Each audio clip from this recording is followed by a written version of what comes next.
A look at your local weather forecast on SNSN. Mostly sunny skies today. Temps right around 65 degrees and a light wind from the southwest, 5 to 10 miles per hour. For tonight, a 30% chance of showers, mainly in the overnight portion of the evening. Otherwise, mostly cloudy skies with temperatures around 44. And for Friday, partly sunny skies and gradually becoming mostly sunny for the rest of the day. Temperatures reaching about 65.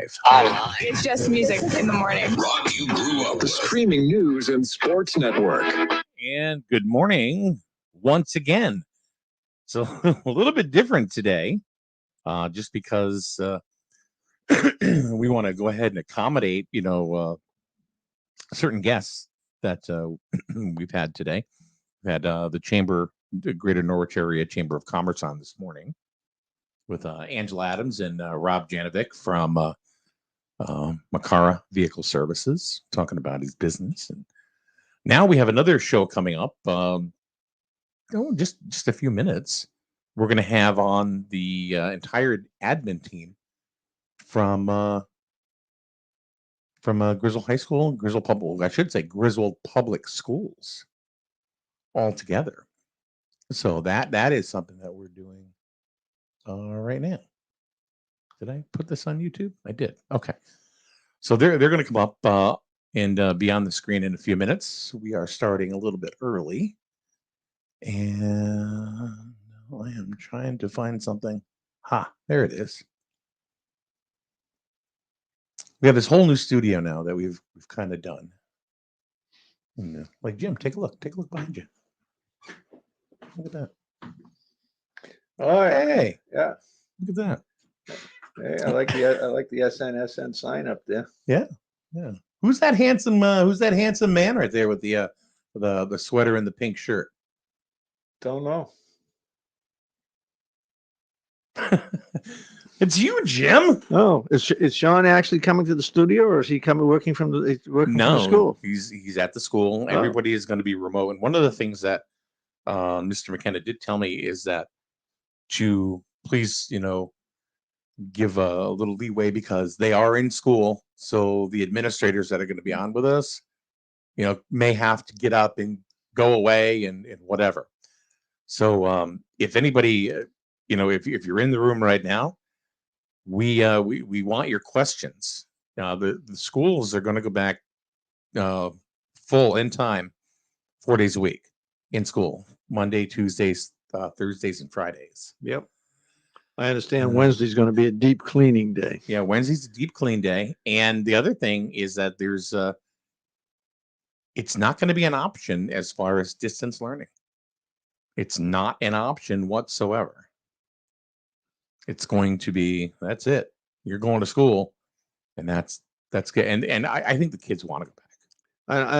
I think that's the way it should be at this point. I mean, It may be at some point in the future that things will change again, but I just believe that the camaraderie and the interpersonal relationships are extremely critical. Yeah, exactly. And it's been 1 year. As of yesterday. Yesterday was 1 year where everything was shut down as far as the pandemic is concerned. And hopefully, things are starting to change now. We hope things are starting to change. So, Jim, I know. We'll see. I mean, I got a quote here from a president that was actually president before I was born. Certainly wasn't one of my favorite presidents, but and that is Lincoln. Oh, he's. I knew you weren't. I know you're not a fan of Lincoln. No, and I'm not a fan of Wilson, and I'm not a fan of FDR. And this quote is from FDR. The only thing we have to fear is fear itself, nameless, unreasoning, unjustified terror, which paralyzes needed efforts to convert retreat into advance. Okay. And I think that's applicable to what we've been going through for the last year. Now, there are many people out there that will disagree with me, and that's fine. Yeah. We are all entitled to our own opinions. True. but we're not entitled to our own facts. Okay. All right. I know your beliefs about this whole pandemic. Yes, you do. I And I've do. made them public. Yeah. Yeah. You're not a big believer in it. No. COVID's real. We know that. Yeah. But everything else that came along with it, you're not a fan. I started back in April, nearly a year ago, reading some of the science on it. I probably looked at 100 or more papers, some scientific papers, and some just by the news fodder and the internet fodder. And I've drawn my own conclusions on it, Mike. Okay. And what do you what are your conclusions? My conclusions are I want to see the data, real data, when they compile it for the number of people who died in the United States in 2020, adjusted for population increases as compared to the number of people who died in 2019 and 2018, for instance. Now, I'm not saying there isn't going to be an increase, okay? Mhm. There probably will be. But it's kind of funny that the CDC has stopped reporting or cataloging flu deaths because there are so few flu deaths being recorded. Got it. Doesn't that surprise you? No. No, No, because well, I think at the beginning, yes, they're it being did, but- classified as COVID deaths. Right, right. Well, no. At Okay. the beginning, I'm like, well, what the hell happened to the flu? Like, where did it go? Yeah. Nobody has the flu anymore. Yeah. Yeah. Isn't it miraculous that COVID was a vaccine, so to speak, for the flu? Right. Yeah. I looked at. I don't know what to say. I mean, I know you. there's- I know you don't. I Mike. don't know what to say about it. I have my own thoughts about it. I think COVID is real. I think we've been hyper vigilant with it. I think some of it's needed to be just because of the disease itself. I don't trust the numbers personally. The Good. numbers I don't trust. But it's real because it hit home. Yeah, it's And real. so I'm not going to sit here and tell anybody that I think that COVID-19 is a fake thing. I've never said it was fake. No. Okay. No. I didn't think you did. But I think the numbers are greatly skewed. And I think there's a lot of information that's coming out now that may even substantiate that. I believe if the truth ever gets out, it will. Like you have a handout right there that you have printed. It was funny because I saw just the headline of it, and I had heard yesterday. I was listening to Fox News. Now, whether you think Fox or CNN or CNBC or any of those or Bloomberg or skewed or what, who knows anymore? Yep. But one of the things that they did say, they were talking about, is that the CDC is now saying that the school should have been in session all along. Yeah. And this and I highlighted a number of points, and I'm not going to go over. I'm not going to go over them all. But one of the things that was said in the thing was that the CDC misinterpreted the information that these medical people put out. And there's some pretty, I mean, I don't know any of these people, but I look at their credentials here. There's some pretty impressive people whose names are on this particular article.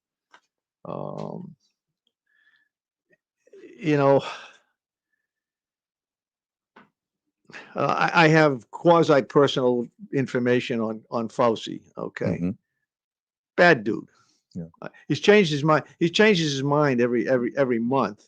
He's been following a guy from England whose name I can't recall. And that guy in England has been wrong more often than he's been right. Fauci's been following him. Redfield, who up until just recently was the head of the CDC, he got caught falsifying data at an army bio lab in Texas years ago. The guy should have been banned. not being promoted to ultimately the head of the CDC. Mhm. I mean, how can you even believe the science anymore when people are lying about it? I can't believe anything. I mean, let's get off the pandemic for a minute. They're talking about the borders being closed in Southern California, the Mexican borders, and they're saying the White House is saying that they're closed, but you have reporters down there saying that they're wide open. Yeah, I can't really comment on that. I did see some article that I did not read this morning Mhm. in regards to the open borders now, and now they got a catastrophe down there apparently. Yeah. What do you think about Joe Biden not holding a press conference as of yet? You I have don't. thoughts about that? Yeah, I think that he's not capable of holding a press conference. I mean, I've seen some video clips, and again, could they be photoshopped? Mhm. Sure. Who knows? You don't know what to believe anymore, Mike. Exactly. It's And I think that's what I'm getting at. it's That's all what I'm getting fraud. at. It's what's the narrative, that's being put out by, big media. Yeah. Where are they getting their numbers? What are they putting out? Is it promoting their own agenda? I mean, We're not big media. We're just small, hyper local kind of guys trying to get information, that's out to the community that's worth using. yes. So as far when I talk big media, I mean like a CNN, Fox News, CNBC, C-SPAN, isn't really, they're focused right on, there's not much there. There's no play-by-play. Yeah. In other words, I know mean, that this is going to sound really bad, but I've mentioned it to you more than once. One of the better news organizations out there, two of them that I can think of that have won numerous awards for their fair, across the board, straight down the middle reporting. One is Reuters, the other one is Al Jazeera. yeah, I've heard both of those as being trying at least to be as honest as they can. Exactly. But you go back to what a lieutenant colonel friend of mine told me a number of years ago is if you want to know the answer to the question, follow the money to the source. Okay. Okay.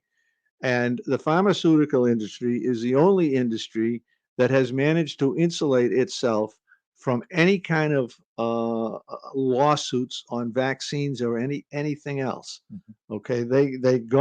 They went to the federal government purportedly and says, we can't afford to keep creating vaccines. And I think this was back in 1986. Date might be wrong. And we're going to stop manufacturing them unless you give us blanket immunity. Okay. So it's the vaccine industry is the only industry that has blanket immunity. No matter what harm their vaccines do to you, you cannot sue them. Right. What was set up was a vaccine court. Okay. And from the reports you read, very few people ever get to the vaccine court, like somewhere between 1% and 10%. Okay. And that vaccine court has already paid out $450 billion. I'm sorry, $4.5 billion. I'm saying that's a lot of money. Yeah, $4.5 billion. That's still a lot of money. Okay. Because I was transferring that in my head to some other calculations. Sure. So they get nothing to lose, and they're making billions of dollars on just this COVID vaccine alone. Okay. So this is big pharma. This is big pharma. Yeah. I mean, wouldn't it be nice if the local automobile dealer could insure himself against and have somebody else pay the bills for anything that ever happened because he fixed your car? Sure. That would be nice. I don't want any car bills. ever. So just to kind of going off on tangents here, but in a couple of minutes we're just waiting for the superintendent of schools here at in Griswold, Sean McKenna, along with Joe Bordeaux from the elementary school, Mr. Zubek from the middle school, and Mrs. Erin Polonen from the high school, along with Director of Teaching, Learning, and Innovation, Glenn Labossiere, along with Sean McKenna. I'd like to, before they even come on, I'd like to express my support for the way the Griswold system has handled this pandemic. They've been pretty aggressive.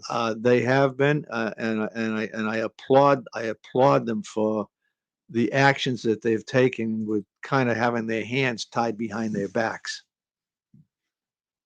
Yeah. I mean, I told Mr. McKenna on numerous occasions I would not want his job. I don't know how, just even from his own human psychology, how he's kept it together, because he's had everybody and everything come at him for 365 days. Yep. Give or take a little, a few more, because I just to reflect, I remember when it was all starting, like we all do. And we were doing a game, a girls basketball game out in Waterbury. It was part of their state tournament. So they had made the state tournament, and they were playing supposedly an even seed, out in Waterbury. Mm-hmm. Well, the game was a total destruction. The girls lost by 50 points. Wow. Griswold girls did. And there was talk, then about, well, we don't know what's going to happen, as far as the rest of the state tournament is concerned. So I was on also Mr. Gravino, Steve Gravino, the athletic director, will be with us too. So I'm driving home and I find out that they're shutting everything down. Sports is done. And I'm like, what are they going to do? I'm thinking, can they? Well, of course they can do it, but why? What's going on? And it got real scary real quick. You imagine me just being on the outer banks of things, and then hearing from the administrators in the school. I mean, what do you think they're feeling? What they're embarking up, because one of the things that I do believe that myself and your phone's going off. That was just reminding me that Sean was coming on. Oh, I was trying to shut it off before it blipped. What do you think the administrators felt? See, because just when you think everybody, in certain positions are supposed to have it all together and have things figured out and being proactive on making decisions, how do you be proactive in a pandemic, something you've never been through? As an organization, as a person, you're winging it. You're winging it. That's exactly it. You make the best decisions that you can. Yeah. And I think really all of the school systems, especially in Eastern Connecticut, they've done what they've had to do, or what they felt that was best for the children and the staff. Yep. To remain healthy. I mean, how many times has Griswold flip-flopped? Mm-hmm. Saying, okay, not we're going to open, we're going to close, we're going to open, we're going to close. Not as many times at all as Fauci has. Okay. Yeah, well, you can see I got no use for that. Yeah, no, you're not a fan. I can tell just a little bit. You're not going to buy his. Not going to go on his book tour, are you? No, not at all. So when you have an administration in Griswold, doing what they're doing, it's all new to them too. It's all new to the teachers. Yep. How do you teach during a pandemic? How do you teach remote learning? How do you keep kids engaged? How do you keep them in class, without them turning off their camera and signing out of class and then playing Fortnite all day and all night? Well, the kids are going through it. It's going to be interesting to see how these classes move forward towards graduation. Mm-hmm. With the loss of classroom time. Yeah. Oh, somebody didn't like what I was talking about. Oh, here they come. That's the one thing about Main Street. You get all the sounds. Yeah, well, that's okay. That's not Yeah. a bad thing, Mike. No. But I going back to what something I said earlier, I wanted to comment further on it, and that is we have approximately 525,000 people who are claimed to have died from COVID. Okay. One of the things I'm going to be interested in is looking at the major deaths like pneumonia, heart issues, those issues, and see how those numbers may have plummeted because many of the people who would have died from those issues have been claimed to have died from COVID. The second comment I want to make is we shut the nation down. Okay, basically destroyed tens of thousands, if not hundreds of thousands of businesses, put many people in the poorhouse, okay, for a claimed 525,000 deaths from COVID. Look at the medical malpractice and medical errors. They typically are running 550,000 a year. Did we shut the nation down because of that? No.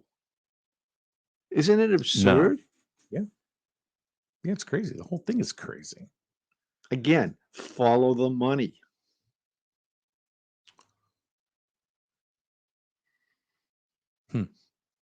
It's a pretty powerful statement if you think about it. I mean, if you think about it, I mean, you just hear it, that's one thing, but if you think about it, follow the money. It's yeah, it's pretty deep. Yeah. I mean, there aren't an awful lot of people that can't be corrupted by money if the money is large enough. Look at our Congress critters. Yeah, I'll do anything for lunch. I'll keep that in mind. You buy me lunch, I will be your best buddy. Uh-huh. Actually, I have a beautiful lunch set up for myself today. It was it's all summer sausage and cheeses and crackers. I'm looking forward to that. So as soon as we're done with the show and after Mr. McKenna and his administrative team comes on, I'm going to jump right into that. Yeah, that's something you brought from home? I did, yeah. Yeah. You can say and join me if you want to. No? I appreciate the invitation, but I probably will head for the old homestead and do my usual, whatever that might be. Yeah. Just found out that the fire trucks that went by. Just a quick update. It was a fire alarm that went off at the veterans home at the American Legion. Oh, so well, hopefully it's just nothing. a false alarm. Yeah. You know what happens is a lot of times when you hear the fire trucks going, when they're going up to senior housing, mainly up on Taylor Hill, it's usually a fire alarm. It's what? Usually a false alarm. Fire alarm goes off or something like that. Yeah.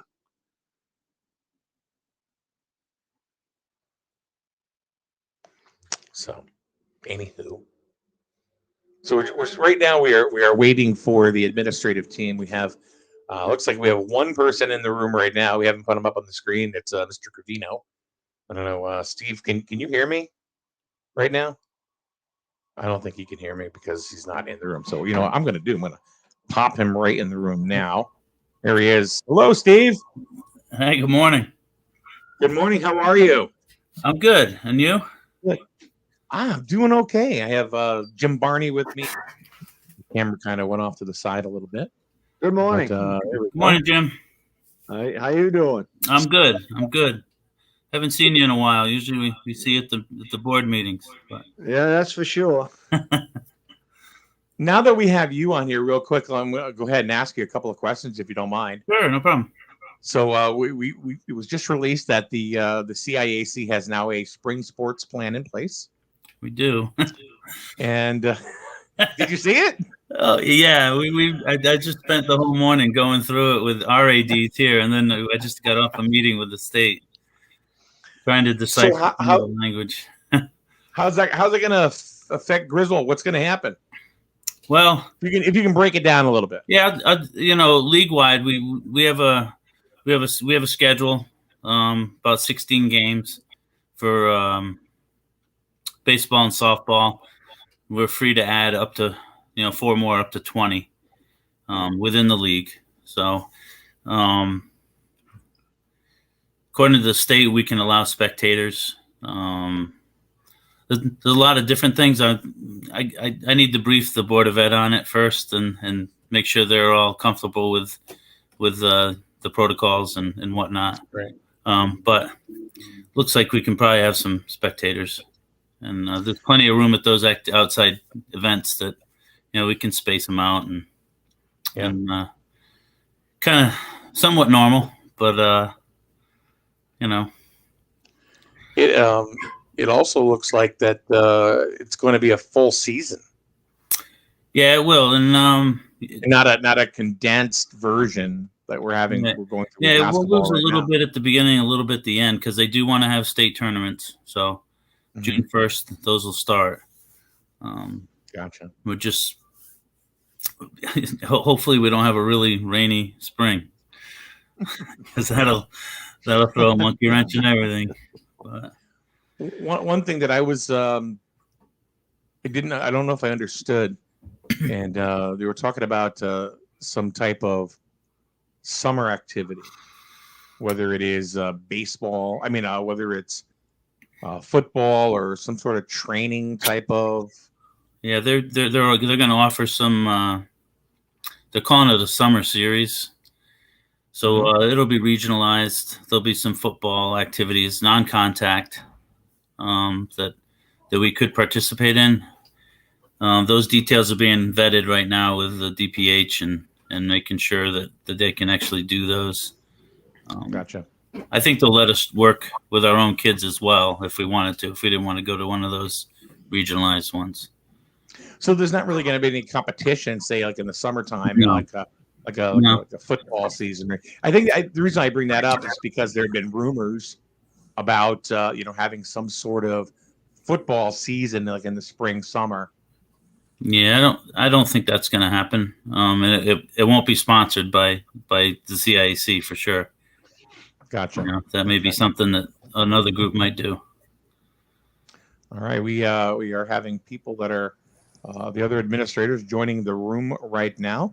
We have Mr. McKenna in there, Mr. Champlin, Mr. Bordeaux, Mr. Labossiere, and Mrs. Polonen, all in here currently. And we do understand as well that school day is in session, so people may come and go depending on what their school need is. So, Mr. McKenna, good morning to you, sir.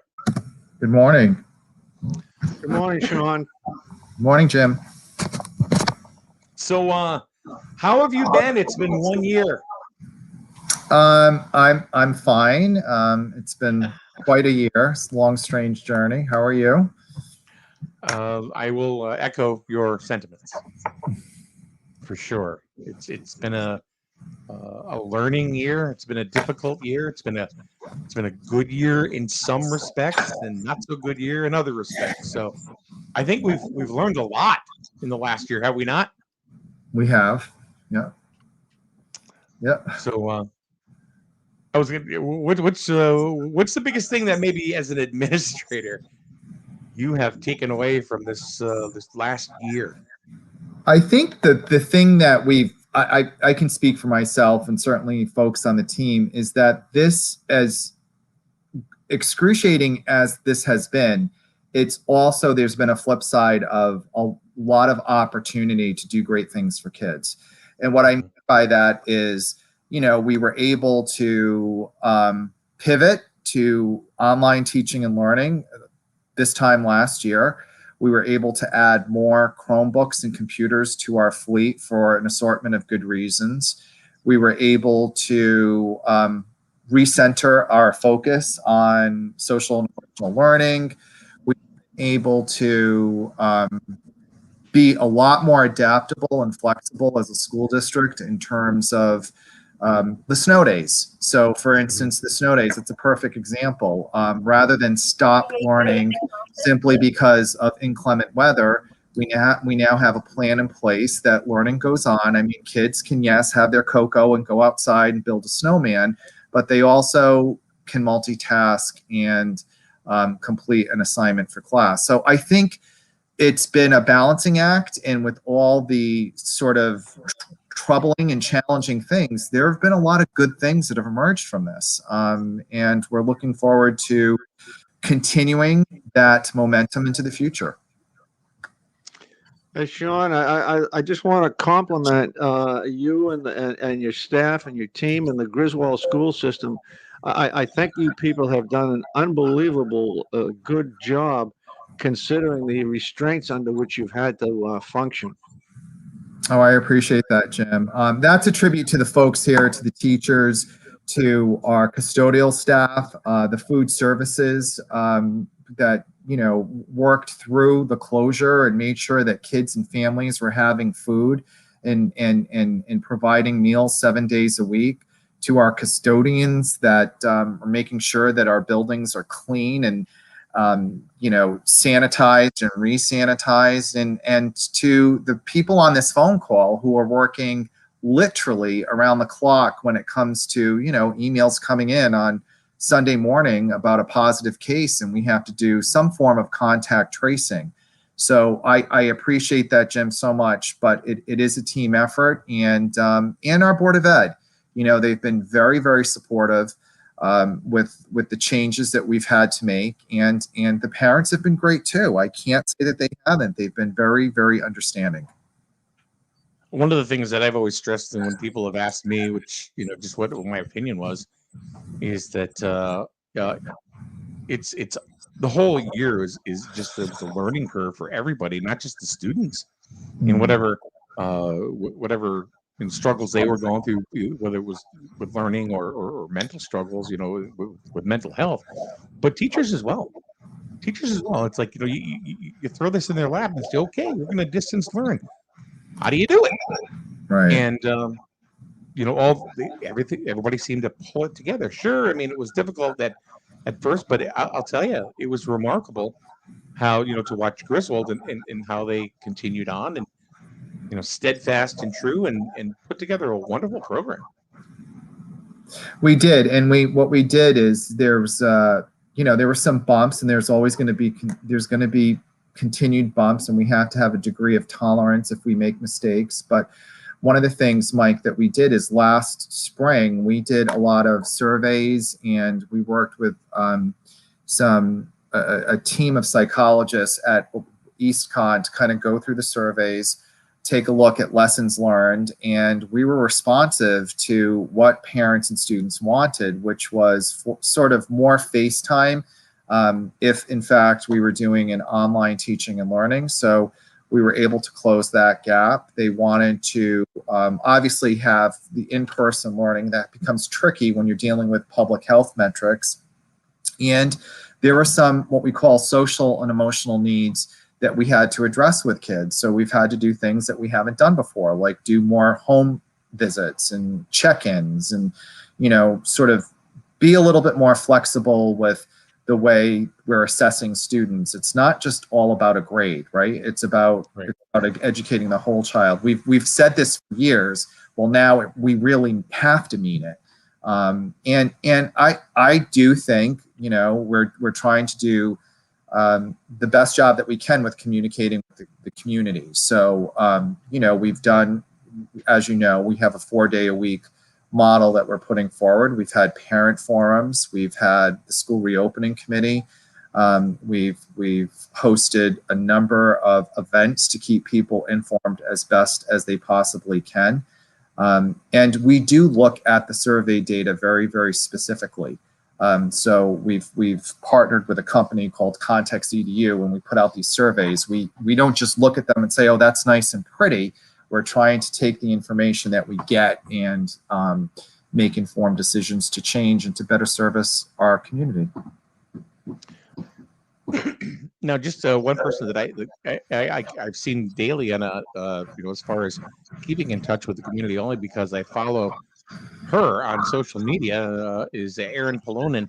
And Aaron, what got you started with you pretty much ran a wonderful social media campaign from the beginning of the pandemic right through now, with whether it was your own pictures with advertising, your healthy eating tips. It was just it was nice to see.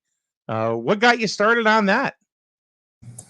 Oh, geez. I don't know if I should be embarrassed or. No, not at all. That was wonderful. Well, thank you. And it's great to see you, Mike, and you too, Jim. Thanks so much for having us on this morning. I think at the start of this, it became apparent to me personally, just as a human being, the importance of regardless of the circumstances, making sure to develop healthy habits and routines.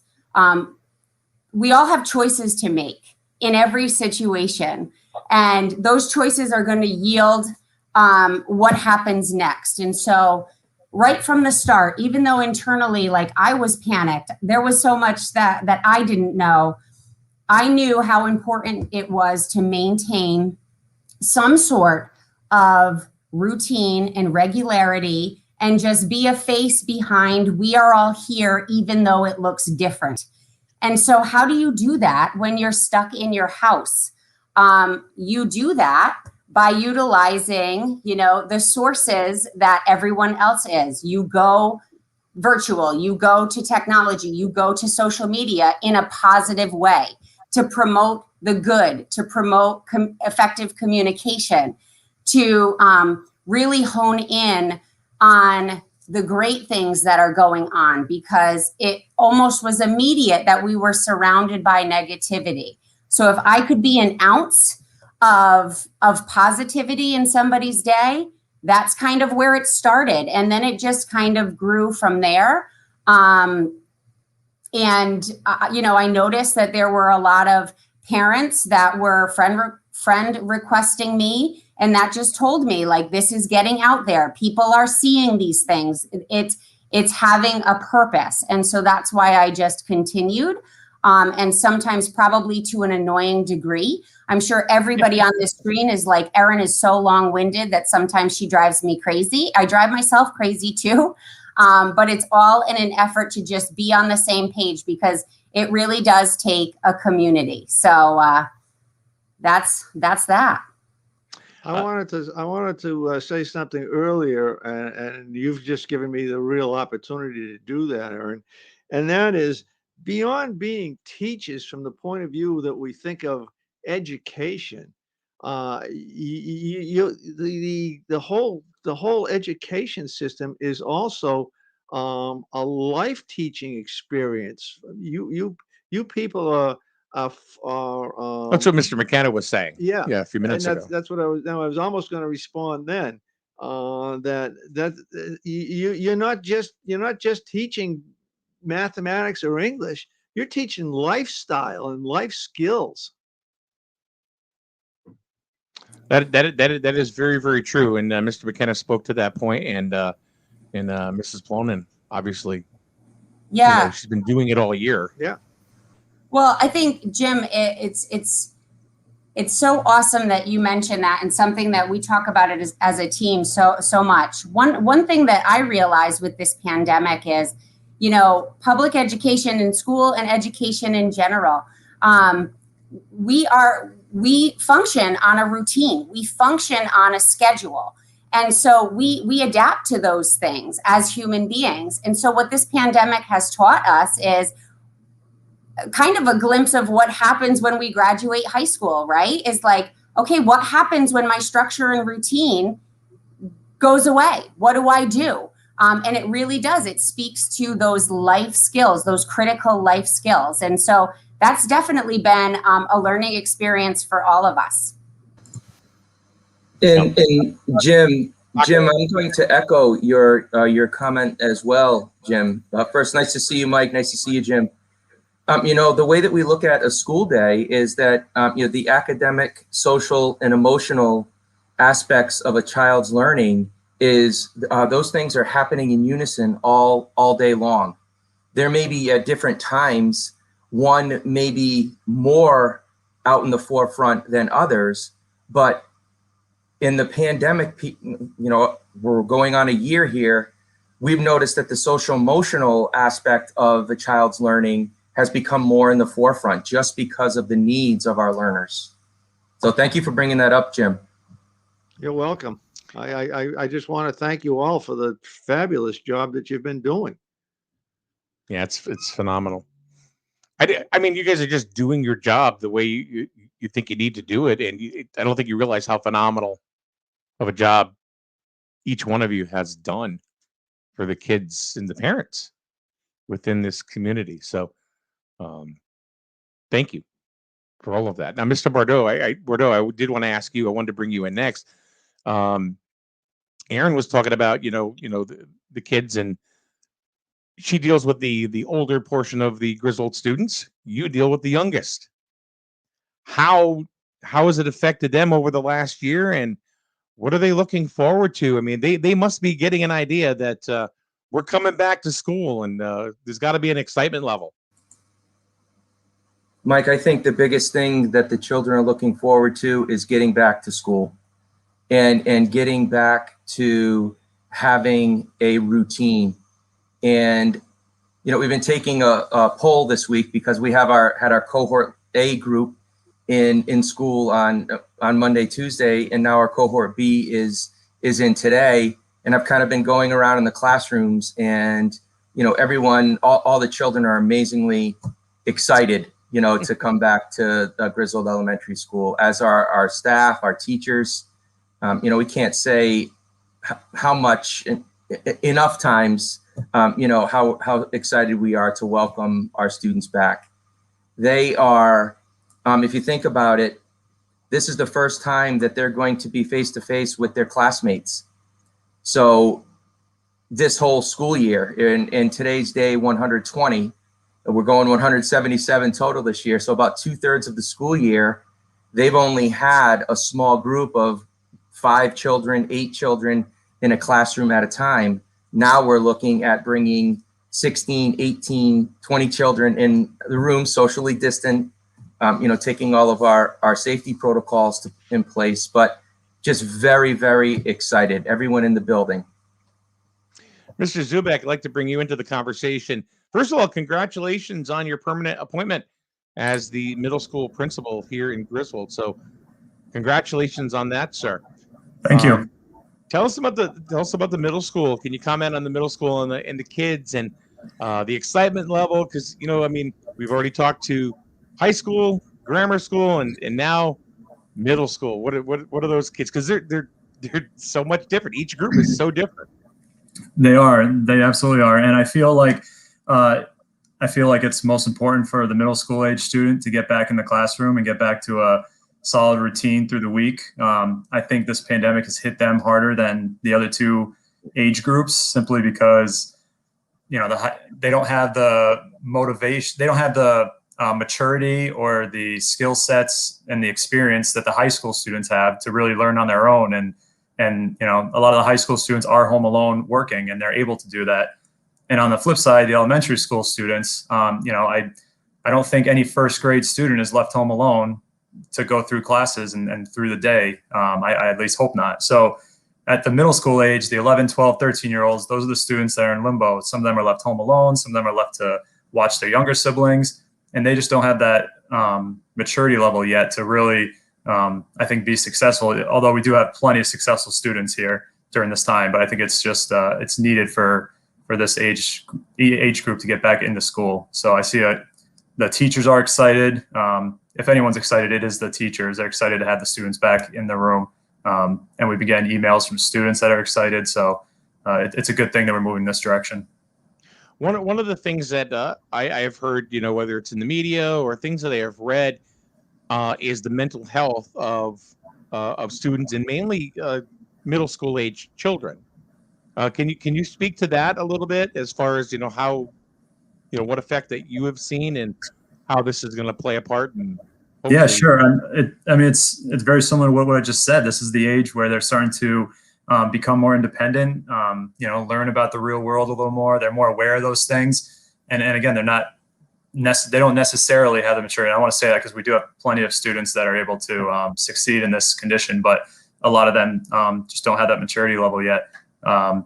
And some of them are left on their own to maneuver the day, figure out what to do throughout the day. And, so we have taken a look at that, and we've really focused that this year, all 3 buildings. Part of our teacher evaluation, all of our teacher evaluation was focused on the social and emotional needs of our students. At the middle school, we were able to create a new position, a social and emotional interventionist. Terry Kaliva is in that position, and she's done a wonderful job of working with our students on that level. And it's just an additional resource for those kids. We've at the middle school, we've redesigned our advisory curriculum to, again, just focus on social and emotional needs, checking in on students. So all 3 buildings have really made that a point of focus throughout the year. Mr. Champlin, good morning. How are you? Good morning. How are you? Caught you off guard there for a second. It's all good. So we've talked to, obviously the 3 principals from Griswold Middle and High School. Now the alternative school. Tell me the challenges that you've had and what's going forward, because you're dealing, I'm assuming, and please correct me if I'm wrong, with kids that already have social and emotional issues, have medical issues, and maybe even learning disabilities. So how do you navigate through all that? It's a team effort. We always spend time, working with the families, working with the community providers, whether that be the staff down at UCFS or any other, doctors or clinicians that are involved in the whole team for our students. But we've certainly ramped that up quite a bit this year. Engagement has been key, trying to find ways to help students feel comfortable coming back, working with students and families to feel comfortable using the different learning platforms that are new.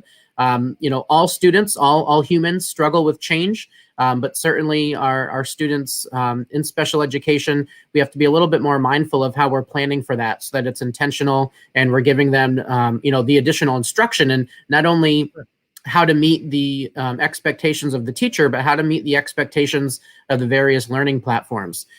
We've been fortunate enough, the alt school is its own cohort, so those students have been back 4 days for a little while. School engagement is a large focus of that program. So we felt strongly that we had to afford them the opportunity to have as much access to us as possible. In terms of special education across the district, we do have some of our programs that have been back in 4 days, and it's been a team effort, working with the families, working with the outside providers to create individual plans for the students based on their disabilities, but medical conditions, partnering with doctors to determine what's safe and what's appropriate so that students can have the most benefit from their time with us as possible. So we're all feeling pretty good about the return to the full 4 days across the board. We've been working on redistributing PPE and making sure that everybody has the materials that they need to feel safe and comfortable coming back. And, the families have been great with communication with us. We do always appreciate the team effort and everybody just, being transparent and letting us know if they have concerns, if they have questions, giving us those calls so that we can plan ahead as we anticipate the students' return. Okay, great. Thank you very much, Mr. Champlin. Mr. Labossiere, good morning, sir. How are you? Good morning. How are you? I'm well, and I hope you are the same, especially now that you've announced you and the rest of your staff have announced that you're going to 4 days full in-school learning as opposed to using a remote learning tool. So how has it been for you in the last year? First, being starting the year as a principal and then moving up in administration. So now what is it like as far as like managing your staff and teachers? I mean, have you had issues there? Has it been the same, different, or the same but different as far as struggles are concerned? I mean, I think it's been our relationship with our staff's been the same. I'm glad you brought up staff again and our teachers in particular. Sure. On this meeting right now, our job is to give them the resources, the organizational setup, and do all those things for them. But let's face it, our teachers are the ones that make this all work. They are in there every day. They're what they've done. Sean and I go around the district quite a bit looking at classrooms and how they pulled this off for the last year, and the level of the expertise they've gained it's unbelievable. I live with a teacher. It's 24/7. What they've done is just truly amazing. We sit here and, because we're the face of the district, we take some of the credit for it, but the teachers are the ones that have made this work. Earlier, talking about the social and emotional, I think one of the best things that's going to happen is our kids being with our teachers 4 days a week. And for our teachers, that's going to be one of the best things for them, for their mental health also. So it's been a struggle, but we're fortunate to have such great teachers in this community. And I think that's where a lot of the praise has to go to the people who are in the trenches. Just imagine teaching. Sean and I were in a first grade room the other day with 8 or 9 kids in front of that teacher, and that teacher had another 9 kids at home, and pulling it off and doing all those things. So to me, my hats are off to the teachers in the last year, and going forward and what we've learned, they're just going to be even a greater staff than they already were. I'm curious in how you even mentor a teacher in a situation like that when they're learning how to distance learn and have students on camera or virtual, along with kids in class as well. How do you put that all together? Because we have a child at home that he'd say there's distance learning or he's in school. It's one of the two. But there's a disconnect in thinking, okay, well, the teacher is also dealing with whoever's virtual and who's in the class at the same time. How does that happen? It's been a learning process. And I was thinking about the other day, Mike, on Monday, I know at the middle school, there's 2 brand new 5th grade teachers, first year teachers that have never had the full class or almost a full class in front of them in their careers. Think about that. That's good point. I know at the high school, I think there are, 4 or 5, 6 brand new. And I know at the elementary there are 2. So talk about the mentoring piece. I think the veteran teachers in here have really helped out our brand new teachers and have coached them and mentored them. And, because we really have that learning community where everybody takes care of each other. So for them, I can't imagine what Monday will bring with the changes. And they're still going to have a few kids possibly online at the same time. So even for them as first year teachers, they've been amazing. Mr. McKenna, let's direct the conversation back to you. I know you guys have things to do today. You have a job to complete as well as everybody else. Tell us about the 4-day model, Monday, Tuesday, Thursday, Friday. What the transition is going to be like, and is distance learning going to be an option? So the 4-day-a-week model is Monday, Tuesday, Thursday, Friday will be all in for students who opt to do that. Students who opt to remain on remote will remain on remote learning. Wednesdays, we're allowing for what we call an intense cleaning. This is consistent with what other districts are doing. I'm part of a number of groups of superintendents across the state and in New England. We feel that we're trying to do 2 phase-ins. A lot of districts are doing different kinds of phase-ins. We feel that 2 is reasonable. We're not saying this grade this week, this grade that week. So it's K through 6 starting March 15th, and then 7 through 12 on March 29th.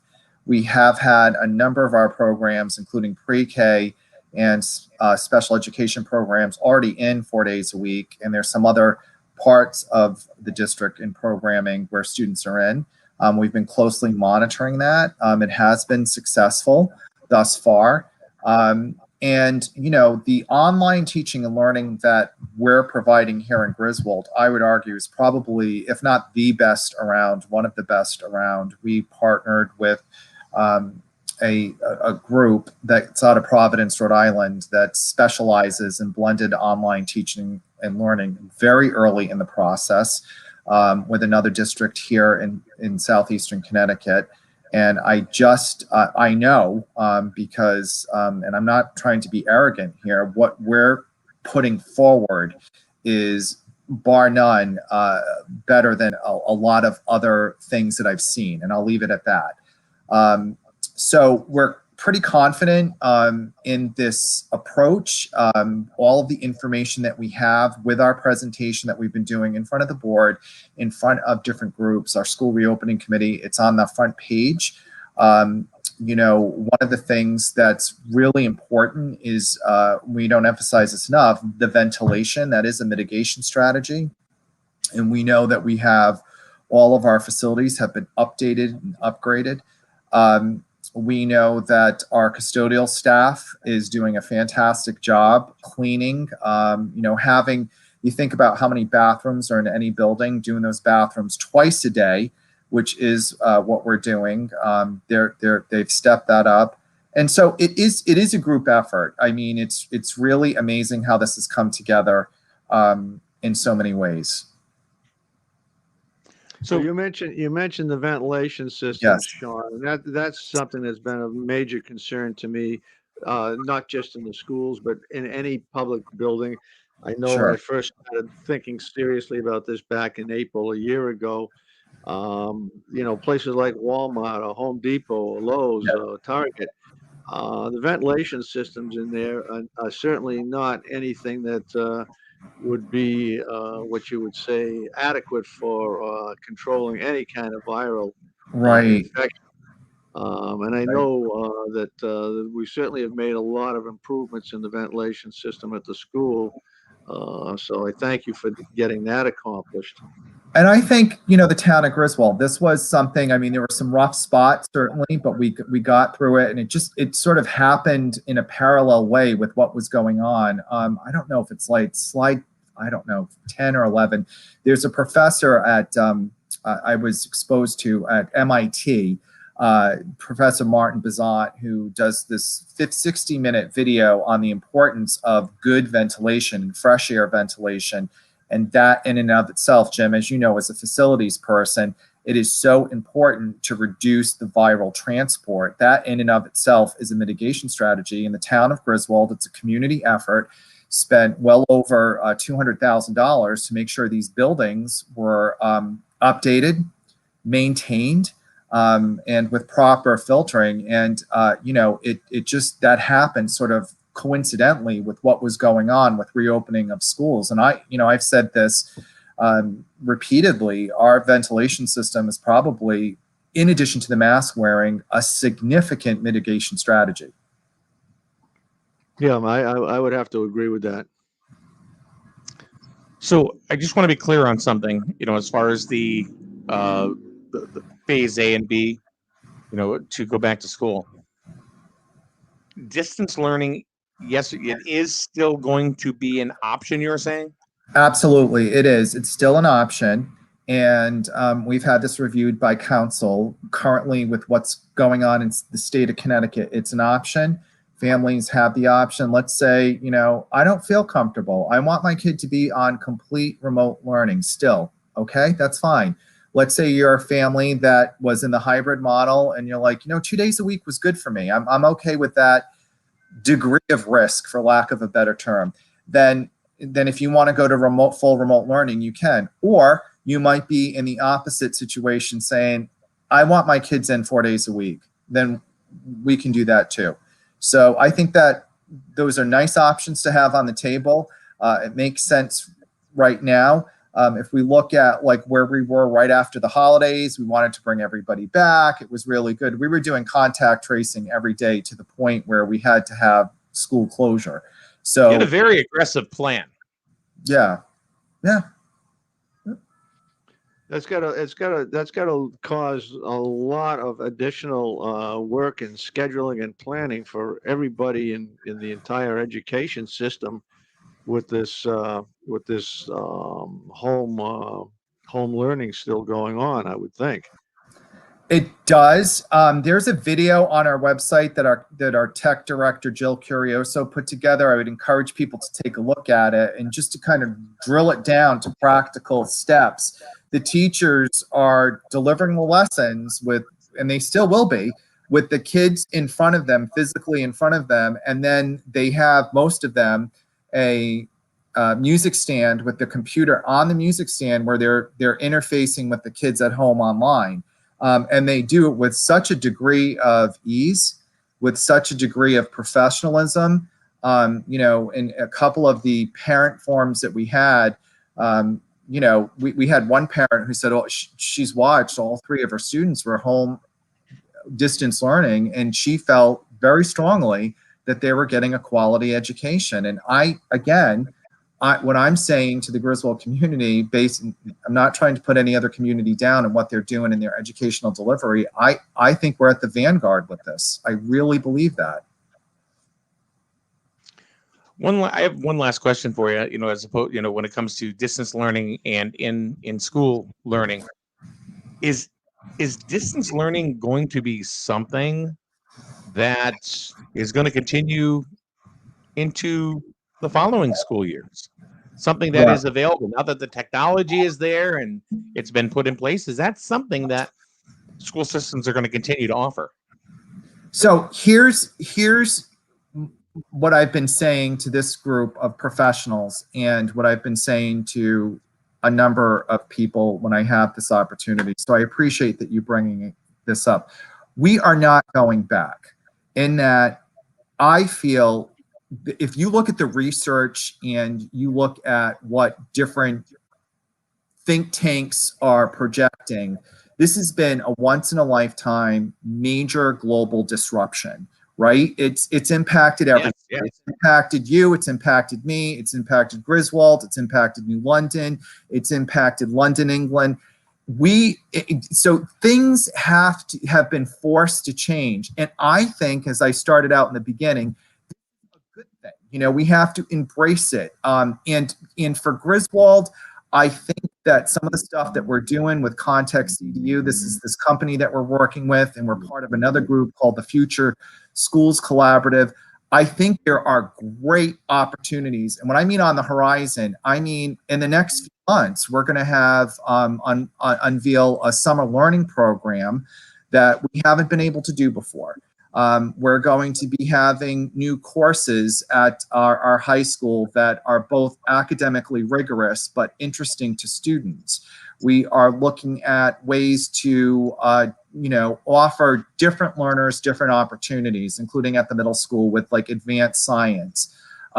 We are trying to find ways to make Griswold, to keep the kids in the district, because this is, and you both know this is like, if we're talking politics and finance, each and every year for the past few years, we've exceeded our revenue projections, albeit student enrollments have going down. That's sort of weird, right? Student enrollments overall in Connecticut have been going down. Our tuition revenues that we're bringing in have been going up. So that's a return on investment. That's a business model that I would encourage everybody to kind of think long and hard about. Great things are happening here. Great things will continue to happen, and some are just on the horizon. Yeah, I mean, even if you offer, or is something that is thought of being offered, if Griswold decides to go to or offer a full distance learning year to remote students from other parts of the state, is that something that has been thought of? It's something that, or the business model circles. Yeah, no, it has. I mean, first and foremost, we've got to handle, our own students that are in front of us. But I think the possibilities are limitless, and I think that there's a lot of great things ahead for Griswold, and I'm very grateful humbly for it. It is a group effort. It starts with the Board of Ed. It's the people on this call. It's our teachers, our custodians, the cafeteria workers, and the extended Griswold community. And I think if we all sort of get in the boat and row in the same direction, we're moving forward. It's about moving forward. I told Glenn, I participated in this. It was literally an international webinar yesterday from 8 to 9. And I was like a lunatic, because everything that they were talking about, we are doing, and that's part of our strategic plan. It's very simple. Griswold forward. We are moving forward.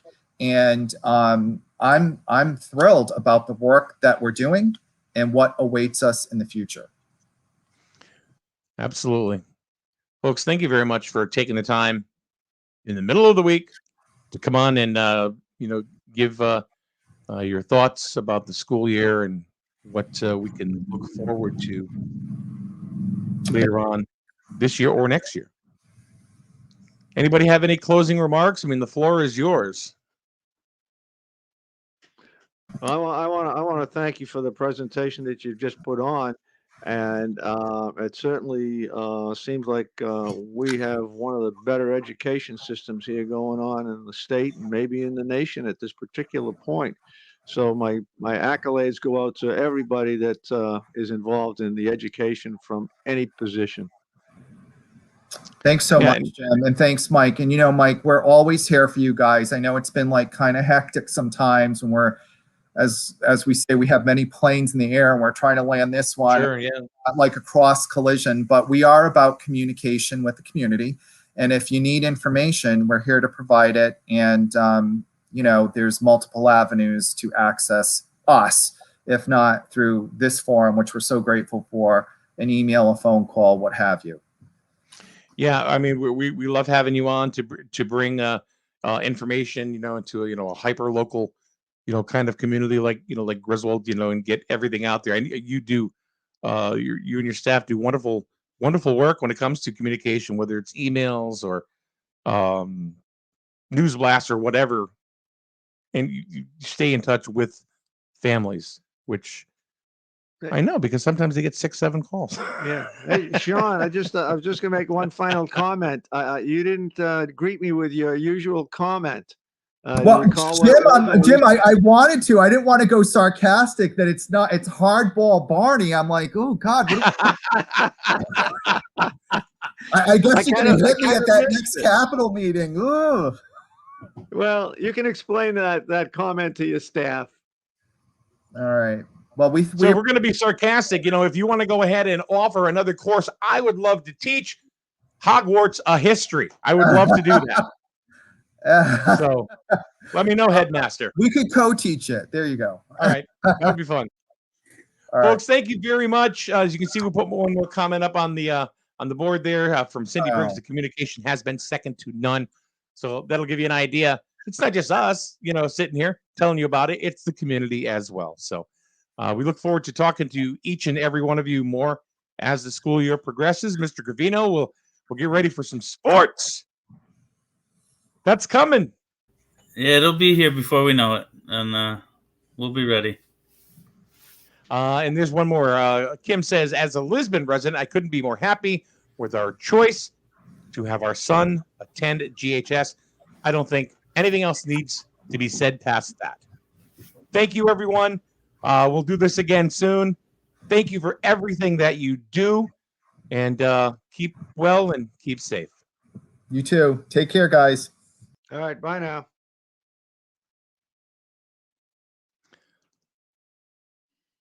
That was very good. That was very good. That was very, very good. Logistically, just to have all of those teachers and administrators on one call in the middle of a school day, is phenomenal. That they each one of them took the time. They took a good 40 minutes out of their day to say, okay, so as far as communication is concerned, they're there. They're on top of it. Yeah. So it sounds like we got one fantastic team down there. Yeah, absolutely. All right, we're going to go back to our regularly scheduled programming day here on SNSN. Don't forget, if you don't have our app, get the app, because you know why? We still have 3 more gift cards to give away from Eastern Connecticut Savings Bank, as they have purchased them for Big Y. So we have $100 grocery gift cards. We're going to give those away. We have 3 more. That's coming up real soon, but you have to download the app and enable notifications. If you haven't done that, you're not going to get the word of the day. Why do you need the word of the day? So you can win $100. End of story. All right. Jim's got a lot to add on that. Have a good day, everyone. Thanks for joining us here on SNSN.